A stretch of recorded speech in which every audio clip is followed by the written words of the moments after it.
नमस्कार मैत्रिणींनो, माझ्या यूट्यूब चॅनलवर तुमचे स्वागत आहे. आज आपण मसाला पनीर करणार आहोत. त्यासाठी लागणारे साहित्य आहे: 2 मोठे चिरलेले कांदे, 1 छोटा चम्मच खसखस, 4-5 काळे मिरे, 1 दालचिनीचा तुकडा, 1 तेजपान, अर्धी वाटी चिरलेले खोबरे, थोडासा लसूण, 1 छोटा तुकडा आले, 1 चम्मच जिरे, 3 चम्मच लाल चटणी, 1 छोटी चम्मच हळद, 1 छोटी चम्मच गरम मसाला, थोडीशी कस्तुरी मेथी, छोटी चम्मच हिंग, 2 ते 3 लाल मिरच्या. त्यानंतर थोडे तेल टाकून खोबरे व कांदे, लाल मिरची तव्यावर लाल तांबूस भाजून घ्यायचे आहेत. सर्वात आधी भाजलेले खोबरे मिक्सरमध्ये बारीक करून घेऊ. त्यानंतरच कांदा, मिरची व ताटातले सर्व मसाले त्यात ॲड करू.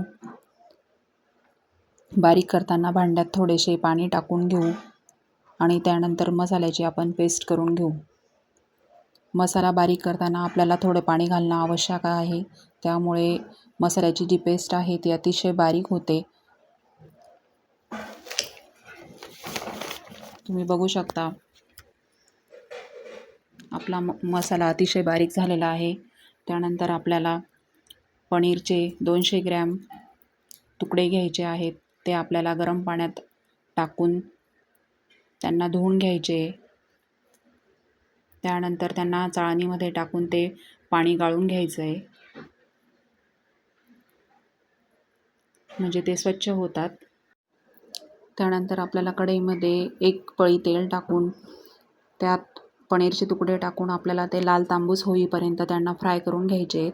त्यात थोडीशी चिमूटभर हळद टाकायची आणि थोडंसं चिमूटभर मीठ घ्यायचं आहे. ते लाल तांबूस होतात तोपर्यंत त्यांना आपण फ्राय करायचं आहे. त्याच्यामुळे त्यांना थोडासा क्रिस्पीपणा येतो आणि दिसायला अगदी छान दिसतात, खायलाही छान लागतात. त्यानंतर कढईमध्ये आपल्याला 3 पळ्या तेल टाकायचं आहे. त्यात तेजपान घालायचं आहे. त्यानंतर आपला जो मसाला आहे तर तो त्याच्यात ॲड करायचा आहे. थोडीशी कस्तुरी मेथी घ्यायची आहे, ती आपल्याला त्या मसाल्यामध्ये टाकायची आहे. चवीप्रमाणे मीठ घालायचं आहे. मसाला चांगला परतवून घ्यायचा आहे.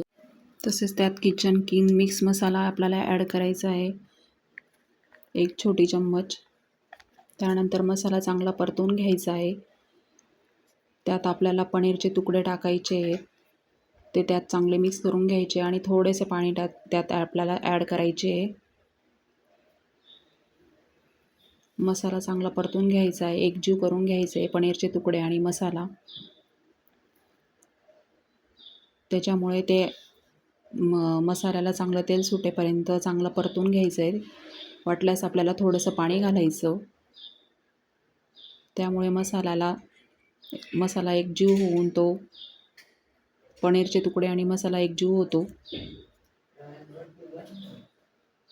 त्यानंतर आपल्याला आवश्यकतेनुसार आपण पाणी घालायचं आहे. तुम्ही बघू शकता आपल्या भाजीला किती छान तेल सुटलं आहे. त्यानंतर त्यात आपल्याला कोथिंबीर ॲड करायची आहे. बघू शकता तुम्ही आपली भाजी किती छान तयार झाली आहे. ही रेसिपी नक्की ट्राय करा आणि माझ्या चॅनलला लाईक, सबस्क्राईब करा. धन्यवाद.